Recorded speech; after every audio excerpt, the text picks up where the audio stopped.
Anak saya pertama perempuan, punya anak satu, ditinggalkan sama suami. Anak saya nomor 2 gitu juga, punya anak satu, tinggalkan suami. Anak saya nomor 3 kerja di PAM honor. Anak saya nomor 4 inilah yang kerja di bagian siapi-api honor. Anaknya yang kita Bu? Andes Saputra. Kerja di PU Rohir. Jadi ibu ini kan, anak ibu ini dia kan tamat SMA Taruna. Dia memang bakatnya dari kecil lagi, dia bakatnya memang polisi. Sampai dia masuk SMA Taruna, tamat SMA Taruna, katanya gini, Ma, Andes besok kalau tamat SMA Taruna nih, Andes mau jadi polisi, katanya. Iyalah bagus-baguslah kerja, kata Wak kan, biar apa tuh angka tuh bagus, Wak bilang. Setelah dia tamat Taruna, dia memang nilai itu rata-rata tinggi lah kan. Jadi dia mau masuk polisi. Ma, Andes mau masuk polisi, jadi Wak bilang kalau masuk polisi Des, Mama gak ada duit, Wak bilang kan. Masuk polisi itu kan banyak duit, Wak bilang kan. Kalau seandainya Andes kerja lain di mana, Wak bilang kan. Dia diam aja, mundar mandir. Kalau nengok orang polisi dia stres. Jadi pikiran saya itu macam mana lah jalan terbaiknya. Jadi ibu kenal sama Bupati Rohil Anas Makmun itu dari gadis lagi.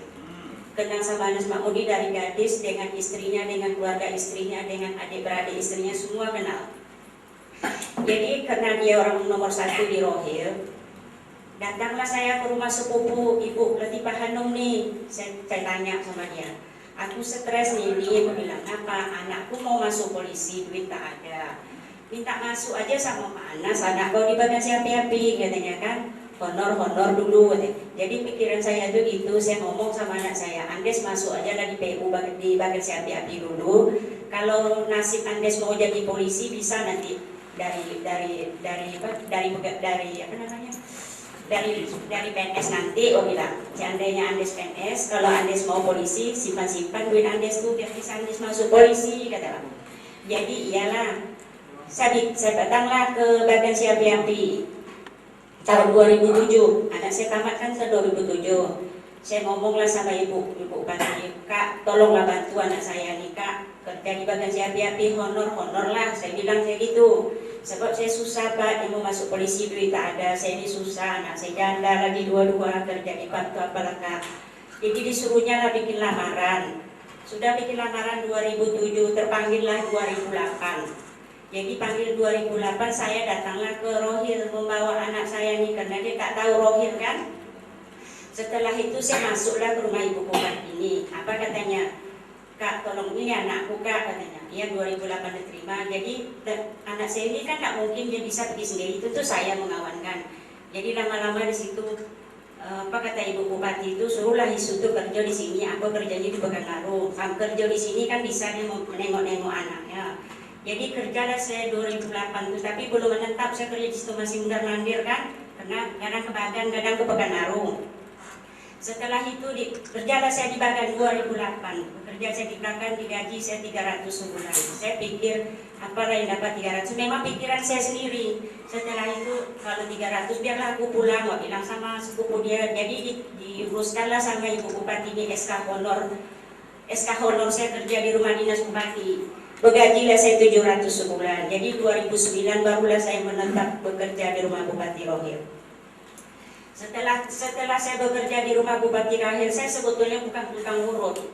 Jadi setelah saya kerja di rumah Bupati Rohil, disuruhnya lah sama Pak Anies saya mengurut dia. Tentu saya urut. Namanya kita di rumah orang. Apa yang disuruhnya saya lakukan demi anak saya ini kalau bisa PNS, itu pikiran saya. Namanya kita susah kan. Jadi disuruhnya lah saya mengusuk sehari, 2 hari, 3 hari, suruhnya lah mengusuk, dikasihnya saya 300. Saya pikir saya kalau begini saya dapat duit kan bisa saya untuk modal nanti. Seandainya anak saya tak ada duit, saya nanti saya masukkanlah anak saya ini polisi, begitu pikiran saya. Sesudah saya disuruhnya mengurut dia, ini maaf cakap lah ya Dek ya, ini kan memang macam mana ya, memang udah dari hati saya sendiri. Disuruhnya saya mengusuk dia. Sesudah saya mengusuk dia tuh dari jam 11 kadang sampai jam 3, kadang sampai jam 2 malam. Dia mengurut tak pernah dari jam 8, kadang jam 10, kadang 11, nanti sampai jam 3, kadang sampai jam 2. Jadi setelah saya mengusuk, disuruhnya lah saya memegang kemaluannya. Jadi tentu saya pegang, namanya saya gimana lah, saya mengharap supaya anak saya ini PNS, tentu saya mengharap apa yang disuruhnya saya lakukan. Saya bilang jangan lagi Pak disuruh ditengoknya, saya kan tengok dia tengok bupati itu kan saya takut namanya tuh. Jadi suruhnya lah saya memegang kemaluannya, sudah saya pegang tangan, disuruhnya saya menghisap kemaluannya, saya hisap juga. Tapi batin saya itu tidak menerima, saya datang ke sini dalam keadaan stres. Kok begini saya jadinya, saya diamkan aja permasalahan itu. Jadi begitu seterus disuruhnya saya mengusuk, disuruhnya lagi begitu, disuruhnya lagi begitu. Dan saya lakukan juga, tapi batin saya tidak menerima. Gimana lah? Tapi anak saya ini mau PNS juga, itu pikiran saya. Sambil menangis saya, tapi gimana lah? Sesudah itu suruhnya saya mengurut, disuruhnya saya menelentang dia, dan menelentang dibukanya kain ke bawah, disuruhnya saya mempergaul naik di atas kemaluannya. Saya turut aja apa disuruhnya. Tapi rasanya saya disuruhnya itu istilahnya hati saya itu kan tidak rela, tapi gimana lah, dalam keadaan terpaksa, dalam keadaan gimana, demi anak saya, biarlah saya berdosa demi anak saya PNS. Itu pikirannya. Setelah kelamaan saya begitu, datanglah pembantu rumah tangga di rumah ibu bupati itu. Sebelum yang lama-lama, ibu katanya mengurut Pak Anas itu tidak ada apa-apa. Bu, mengapa? Ya, Bapak ini tuduh ada yang mengurutnya, Bu, katanya dia bawanya ke kamar, Bu, kapan pagi kami mau bersihkan kamar, Bu, kusut-kusut kamarnya, Bu. Saya diamkan aja permasalahan itu. Sesudah itu, Bu, katanya mula-mula kepala orang tuh, Bu, di atas tahu udah sampai ke bawah. Pikiran saya pun begitu dibegininya. Terus saya diam kan. Setelah itu ngomong lagi pembantu di rumah. Bapak ini dulu, Bu, pernah aku disuruhnya mengusuk, Bu, katanya disuruhnya pegangnya tangan aku takut, Bu, anakku anak masih gadis-gadis lagi muda tangguh. Disuruhnya aku ke kamar, Bu, aku tak mau. Terus saya diamkan aja permasalahan ini. Seterusnya kayak gitu tuh datang pula orang lagi bercerita banyak, tapi itu sebetulnya kan tidak guna digunakan. Tapi karena udah saya saring semua perkataan orang ini, berarti ini memang bejat kelakunya. Itu pikiran saya, masa seorang bupati bisa memperlakukan orang susah, orang tak berdaya didirikan. Setelah itu datang pula pembantu di rumah tuh, Bu, katanya aku ini nampak burung bapak di mana? Nampak burung bapak? Bilang bapak tuh duduk di atas kursi panjang, Bu, dinaikannya kayak sarungnya, kataku. Menelepon dia, Bu, halo. Jadi aku tengok, kata anak yang umur 16 tahun tuh. Sekali aku tengok, Bu, nampak burungnya, Bu, katanya.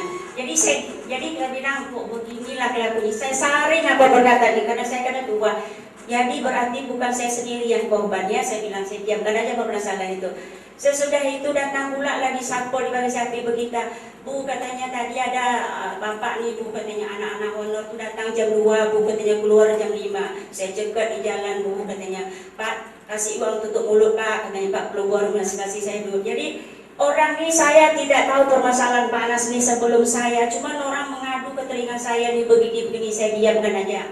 Datang lagi orang mengadu istri orang begini-begini, saya diamkan ya. Sekarang saya diamkan ya. Sesudah itu disuruhnya saya mengurut lagi, saya urut dia, saya turut seterusnya begini. Jadi udah kedua kali dibikinnya saya gitu, sesiap saya mengurutnya, saya cucilah tangan saya ke kamar mandi. Pas saya di dalam kamar mandi, datanglah dia ke kamar mandi, menaikkan kain sarungnya, kata disuruhnya saya ngisap kemaluannya di dalam kamar mandi. Sampai mengeluarkan air mata, saya aduh kok begini yang kejadian. Sudah tuh keluar saya dari kamar, digosok-gosoknya kemaluannya sama badan saya di depan di dapur tuh. Jadi sesampai saya di kamar menangis saya, kok saya begini, jadi saya minta tolong sama orang nomor 1, kok jadi begini saya jadinya. Saya pasrahkan aja udah, apa yang terjadi dah. Tapi insya Allah mudah-mudahan anak saya dibantu. Memang pikiran saya namanya kita orang susah, kita kan digitukan orang demi anak, biarlah saya berdosa. Bukan dari batin saya untuk begitu, tak ada sikit pun tak ada.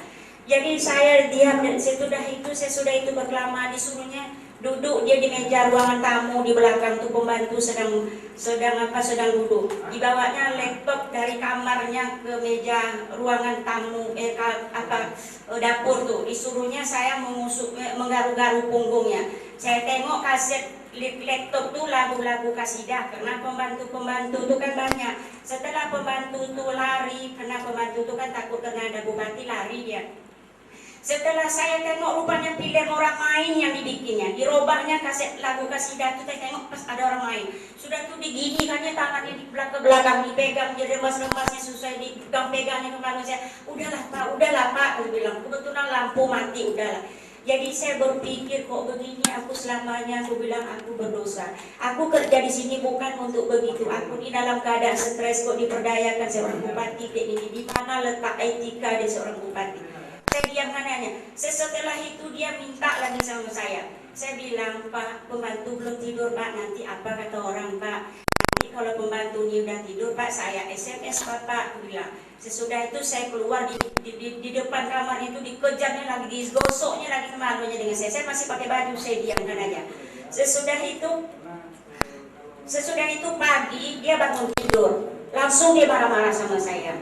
Apa marah, saya diamkan aja, mungkin karena dia tidak terkabul permintaannya, begitu pikir saya.